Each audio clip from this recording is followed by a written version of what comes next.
अगर मेरी बात से आपको तकलीफ होती है तो या तो हमको स्लो पॉइजन देकर खत्म कर दिया जाएगा। ना नेहरू ने एहसान किया, ना राजीव गांधी ने एहसान किया, ना नरेंद्र मोदी, ना इंदिरा गांधी ने एहसान किया। धर्म के नाम पर लड़ने वाले ओवैसी और योगी के तेवर अलग रहते हैं, लेकिन जब बात सत्ता की हो तो ओवैसी, मोदी और योगी के रास्ते एक हो जाते हैं। धर्म और हिंदू मुस्लिम की आड़ में राजनीति करते हैं। एक तरफ उत्तर प्रदेश में योगी मोदी हिंदू का वोट पाने के लिए मुस्लिम समाजवादी पार्टी और कांग्रेस को गलत बता रहे हैं, तो वहीं दूसरी तरफ ओवैसी भी ऐसा ही कुछ कह रहे हैं। सुनिए क्या कुछ कह रहे हैं ओवैसी। बताओ तुम्हारे पास क्या जवाब है इसका। हम जहां कहीं भी जाते हैं बोलते वोट काटने आए हैं। अरे मैं काटने वाला नहीं हूं, मैं दिलों को जोड़ने का काम करता हूं और करता रहूंगा इंशाअल्लाह ताला। मेरे अजीज दोस्तों और बुजुर्गों, आप जानते हैं कि इस यहां पर सरकारी कटाई मिल थे बंद है, 15 साल से बंद है। अखिलेश यादव की भी सरकार थी 5 साल, तो भैया मिल को खुला सकते थे, मगर भैया ने क्या किया, सफाई में वहां पर जू बनाया। वहां पर हर साल बंबई से फिल्म स्टारों को बुलाकर नचाते थे, मगर यहां की मिल को अगर खुला देते तो हमारे बुनकर भाइयों का फायदा हो जाता, मगर नहीं किया। आप बताइए फिर हमको गाली देने से क्या मतलब। क्या प्रोग्राम है अखिलेश यादव के पास? बीजेपी को रोकने के लिए कोई प्रोग्राम नहीं है। बोलते हैं कि तुम दरी बिछाओ, अपनी जवानी मुझ पर कुर्बान करो, जान दे दो, मगर मैं जिंदा रहूंगा तो सब काफी है। अखिलेश यादव के परिवार के लोग, उनके भाई की पत्नी बीजेपी में है, आज इनके रिश्तेदार बीजेपी में हैं, मगर वो सेक्युलर हो जाते और ओवैसी कम्युनल हो जाता है। मैं बार बार आपसे कह रहा हूं, मगर आप मेरी बात माने या ना माने, जब तक अल्लाह मुझे जिंदा रखेगा मैं आपके दरमियान में आता था और आता रहूंगा।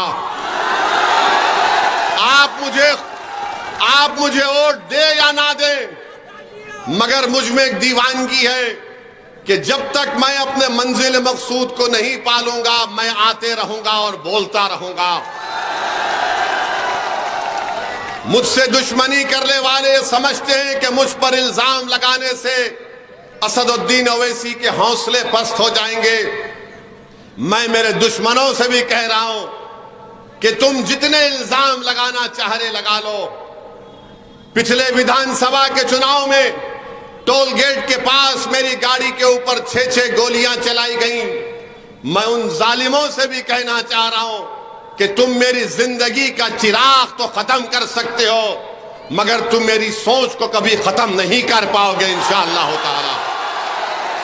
यकीनन जो इस दुनिया में आया है, जो कोई भी इस दुनिया में आया वो चले जाएगा। इनकी आंखें खुल जाएंगी जब नतीजा आएगा हैदराबाद का इंशाअल्लाह ताला। बिहार में हमने राणा रणजीत सिंह को शिवहर से अपना उम्मीदवार बनाया। ये वहां के 5 मर्तबा के विधायक, पूर्व मंत्री के बेटे सीताराम सिंह के बेटे हैं। तालीम याफ्ता राणा रणजीत सिंह को हमने अपना उम्मीदवार बनाया वहां पर बिहार से। अपरकास्ट के लोगों को हमने टिकट दिया, दलित समाज के लोगों को दिया, मल्ला समाज के लोगों को टिकट दिया, और वही यहां पर हमारी बहन पल्लवी पटेल कर रही है। तो मेरी आपसे फिर से अपील है, वोट को देखकर इस्तेमाल करो। डर की बुनियाद पर वोट मत दो किसी को, खौफ की बुनियाद पर वोट मत दो, बल्कि पूरी हिम्मत के साथ अपने वोट का इस्तेमाल करो। अरे दुनिया में आए हैं तो एक ही मर्तबा जीने आए हैं। हम एक ही मर्तबा मरेंगे, 2 मर्तबा नहीं मरेंगे, याद रखो। इस मुल्क को हमने आजाद करवाया अंग्रेजों की गुलामी से। इस मुल्क की आजादी की लड़ाई में कोई आरएसएस के संघ परिवार के लोग नहीं थे मेरे अजीज दोस्तों और बुजुर्गों। इस मुल्क को अंग्रेजों की 200 साल की गुलामी से हमने अपनी बुजुर्गों ने हमारी जानों को कुर्बान किया, तो 25 तारीख के दिन एक इनकलाब आपको बर्पा करना पड़ेगा ताकि लोग जान जाएं कि हम डर की बुनियाद पर वोट नहीं देंगे। समाजवादी कांग्रेस के पास कोई प्रोग्राम नहीं है। क्या करना चाहते हैं? इल्जाम लगाना तो आसान है असदुद्दीन ओवैसी और पल्लवी पटेल के ऊपर, ये वोट काटने आए हैं।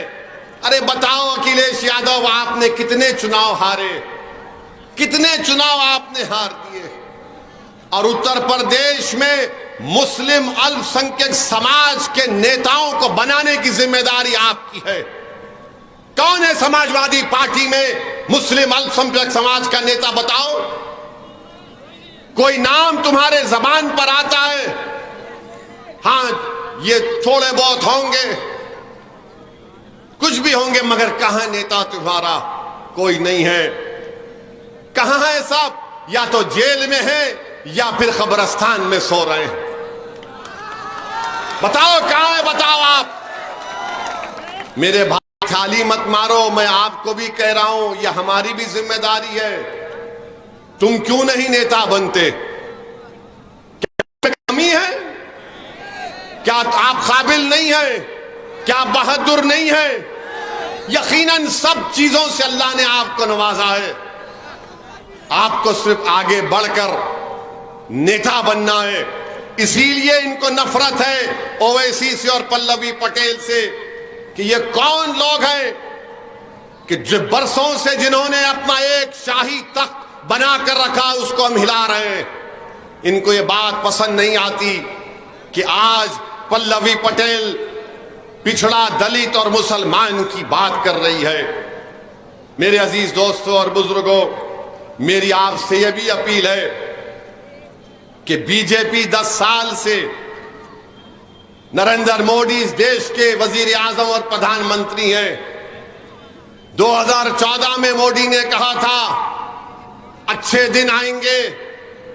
मोदी ने कहा था 15 लाख हर एक के अकाउंट में आएंगे। मोदी ने कहा था कि 2 करोड़ नौकरियां दूंगा। फिर 2019 आया तो मोदी ने कहा कि हमने सर्जिकल स्ट्राइक किया। मोदी ने बड़े बड़े वादे किए।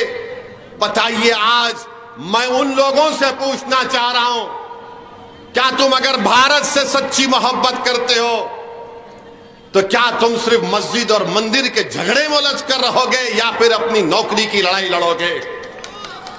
तुम क्या सिर्फ मस्जिद की लड़ाई में उलझते रहोगे और तुम्हारे घर में चिराग नहीं जलेगा? तुम्हारी दुकानें बंद, तुम्हारी कंपनियां बंद, तुम्हारी फैक्ट्री बंद।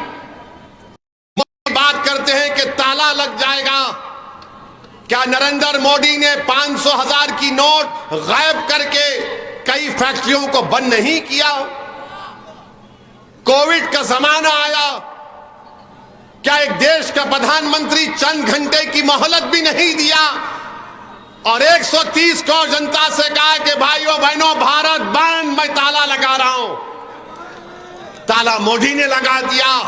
जो उत्तर प्रदेश के गरीब बच्चे नौजवान मुंबई में थे, हैदराबाद में थे, दिल्ली में थे, भुवनेश्वर में थे, बेंगलुरु में थे, वो तड़प गए आने के लिए अपने अपने घरों को वापस। कि उनके इस 2 फैसलों ने लोगों की जिंदगियों पर ताले लगा दिया। आज मोदी बात करते हैं कि ताला लग जाएगा।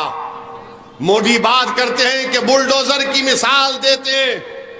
130 करोड़ जनता का प्रधानमंत्री बुलडोजर की मिसाल देता है।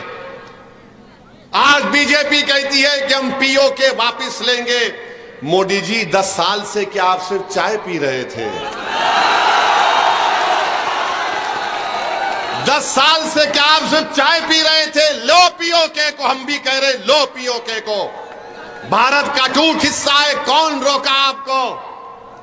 मगर आज अमित शाह और मोदी बोलते हैं हम पीओके लेना चाहेंगे। 10 साल से आप क्या कर रहे थे? सच्चाई ये है कि हमारी 2000 स्क्वायर किलोमीटर के ऊपर चीन बैठा हुआ है। लद्दाख में डेप्सांग डेमचाक एक मुकाम है जहां पर चीन की फौज बैठी हुई है और मोदी डेप्सांग डेमचाक का नाम नहीं लेना चाहते।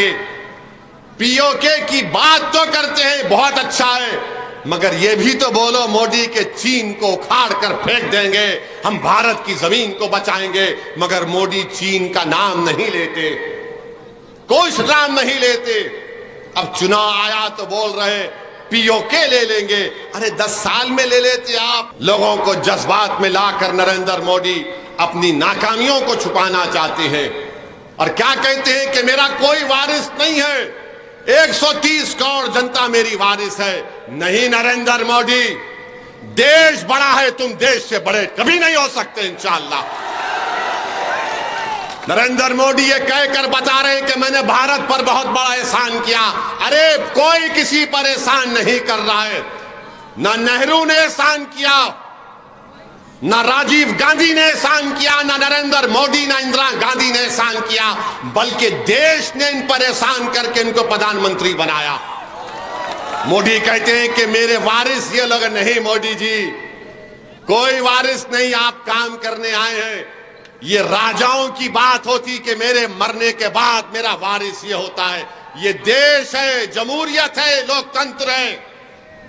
ओवैसी चले जाएगा, मोदी चला जाएगा, मगर भारत रहेगा इंशाअल्लाह ताला। ये सोच इस देश के प्रधानमंत्री की है कि मेरे वारिस ये लोग हैं। कहां के वारिस? अगर वारिस होते तो आप कोविड में ऑक्सीजन लेकर आते। अगर आप इनको अपना वारिस समझते तो आप इनकी जानों को बचाते।